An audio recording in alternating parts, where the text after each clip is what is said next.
Hey YouTube, we're starting a garage makeover. It all started when I took my wife to Harbor Freight and she saw those beautiful toolboxes on wheels with the drawers and the overheads. And she said, "Why don't you have one of those?" And I said, "I've got to take you to Harbor Freight more often." So we're going to put one of those here. And while we're at it, we're going to do the RaceDeck flooring. And we can't do that without painting. So I already started taping some of the bad seams that were cracking. I'm not going to bore you with all the details, but the first step is we're going to paint this.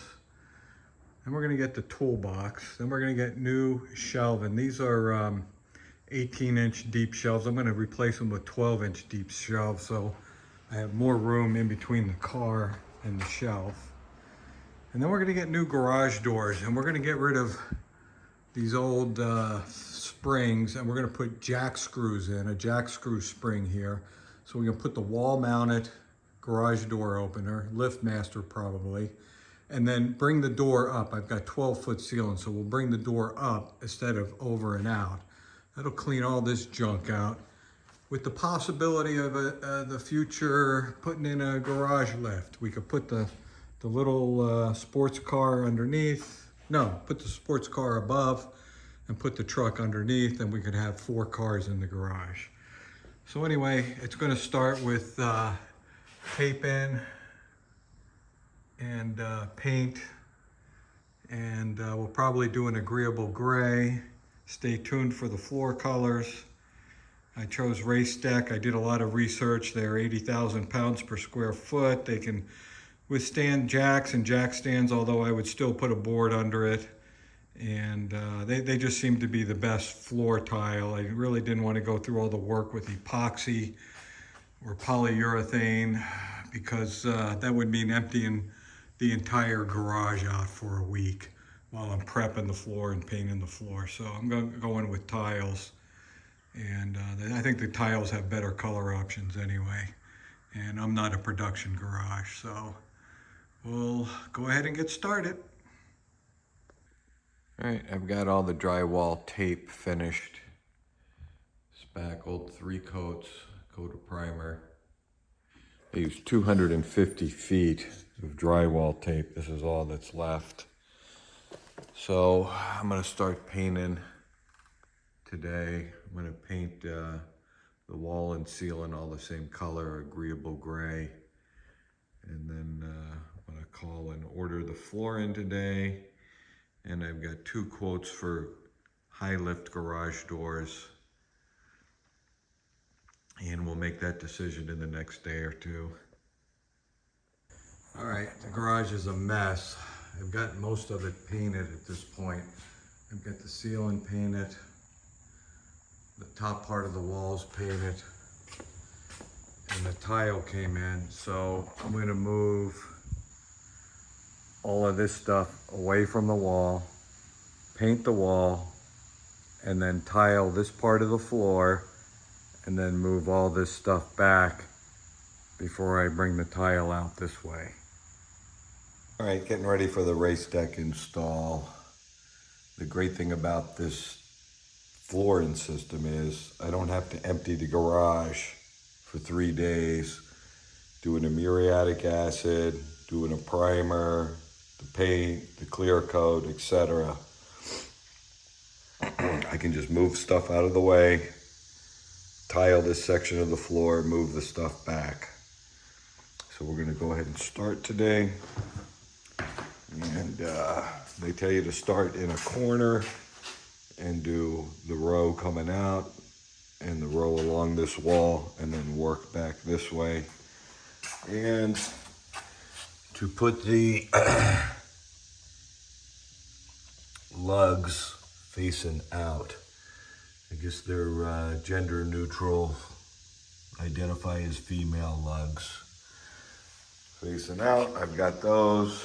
I've got the straight edges that are tapered that I'll put along the wall here and the wall here, because they're 1 3/4 inch and that's, I want the red even with the door, and that happens to be 1 3/4 inch.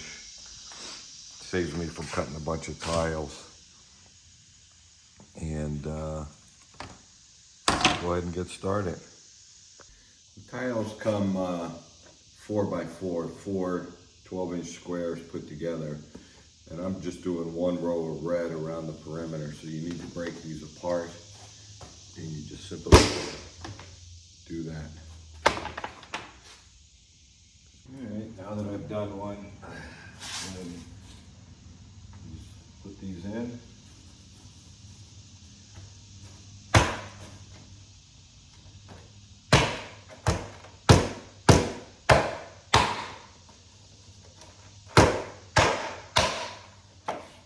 Voila.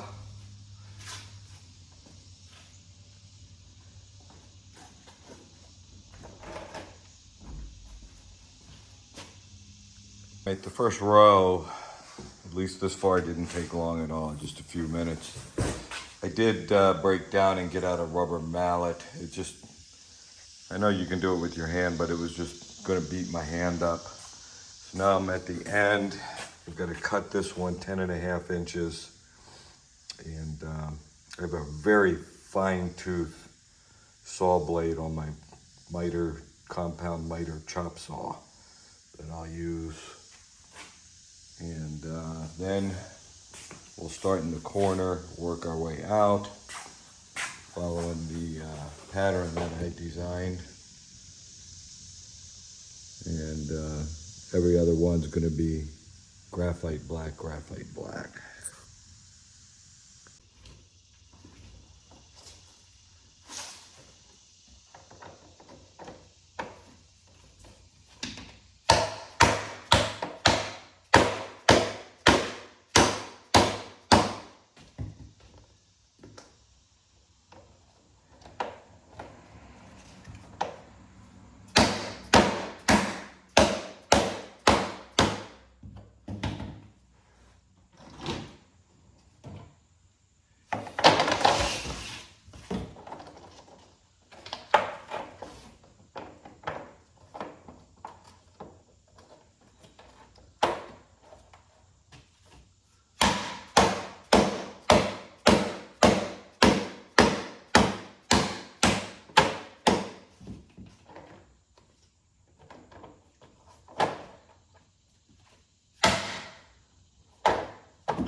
All right, we got a few rows of tiles in.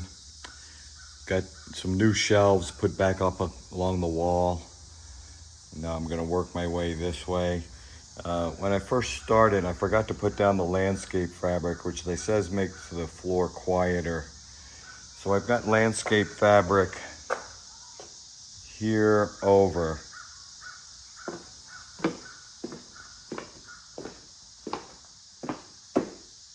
And then I don't have it here. And it sounds the same to me. I might pull this landscape fabric out. We'll see. Here's the finished RaceDeck product in the garage. The hardest part of the job was painting, spackling, but putting the floor down wasn't a problem. I guess the second hardest part of the job was moving everything out of the way. But luckily with the RaceDeck, I didn't have to move everything out for 3 or 4 days like an epoxy floor. That was the biggest selling point for me, but I also love the look and read many reviews on this product, and the guys on all the forums, the Garage Journal, etc., really like the RaceDeck floor. So I'm pretty happy with it. I used the edging on the lip here. Luckily my garage was fairly square. I did have to cut the end corners a little bit. That's, cut along the edge. I left a 1/4 inch gap. for expansion, although it is summer. I think if anything, it'll contract from this point. And on this side, I've got a little 4-inch piece here. Otherwise, I'm very happy. I hope this helps.